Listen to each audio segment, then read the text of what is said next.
Have you ever wanted to run a factory, but aren't a fan of workplace ethics, unions, or low fatality rates? Well, like Joe here, you should try and run a sweatshop. How to run a sweatshop. How do we start you on this misguided journey? Well, first, you need to work for a company notorious for using sweatshops. Great pick, Joe. FEMU is a great choice because they don't try to hide just how cheap the labor really is. Now that you have your cushy job as a factory manager at FEMU, your company is moving your sweatshop to the population-dense country of China. Don't be upset about leaving your family and friends behind, Joe. Think about all of the benefits of moving your shop to this country. Cheap and readily accessible labor, little to none child labor laws, and the age of consent is just 14 years old. After flying over an economy, it's now time to set up shop. All you have is a barren warehouse. So what's first? Well, we need to pick a product to produce. It should be cheap to make, easy to hike the price on, and ideally our workers should have some background knowledge on the item. So what item would fit best? That's right, the lightweight 3-in-1 landscape twin baby stroller. Now that we have our product, it's vital to hire employees to produce that product. Luckily for you, Joe, we are working in an unregulated market. Our ideal employee would be like Chan Chan here. Chan Chan is an 8-year-old boy with very nimble hands, and his mother has syphilis, leaving him as the sole breadwinner of his household. How does 85 cents an hour sound, Chan Chan? No. Well, that's disheartening, Joe. Luckily, when Chan Chan entered the building, your needlessly attractive secretary wearing a maid dress had given him tea with an Apple AirTag in it, which Chan Chan had happily gulped down.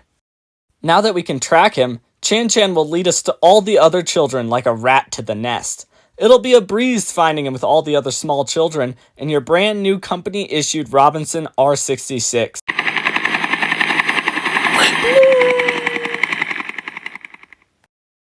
Oh no, Joe, it seems like some of them didn't make it into the net.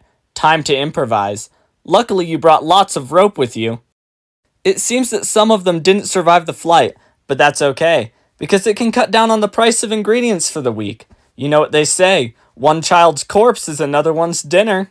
Now that we have small hands eager to work, it's time to purchase some machinery. Unfortunately, we're quickly running low on money, Joe. We need to remove all operator safety features to save those precious pennies. Listen to the sound of your factory, Joe, but it could be much more efficient. Let's add some pressure to the workplace by requiring hourly minimums of product made. You know what they say, pressure makes diamonds, and diamonds are money. Unfortunately, the United Nations has banned the selling of these particular diamonds, but we can make do. Oh no, Joe, it seems like all activity on the factory floor is ground to a halt. This will hurt our hourly quota, so we should investigate quickly. It seems like one of our child workers was being carelessly hasty with a piece of machinery and accidentally placed their arm into our industrial lathe, and now it's been mutilated beyond repair. Well, Joe, don't let him suffer in agony. I'll be fine. Fortunately for all the factory workers, FEMU has recently purchased a large mass burial site for employees who pass away on the job for the low price of $200, the one and only employee benefit they're ever going to get. Congrats, Joe. You've just sold your first 3 million units to families all across the world. Unfortunately, it seems like we forgot a step in the production of our product. Product testing. Well, Joe, it seems like the low-quality nature of our product has caused a minor oversight. When the stroller is left in the sun for too long, it ignites, forming a fiery coffin for our young one inside. Luckily, you didn't use a real baby for the test, right, Joe? Has anyone seen my baby? Joe, you should probably go pay her a couple bucks, because her little baby boy has become today's barbecue.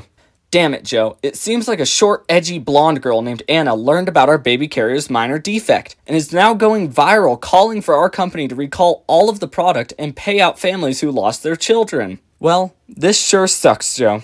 But I have a way to free you from your dying sweatshop. We're going to pull a page out of a certain German dictator's book when he was surrounded by Allied forces in the Führer bunker in Berlin. Enjoy your new life and friends in Argentina, Joe, because we know neither of you really killed yourselves.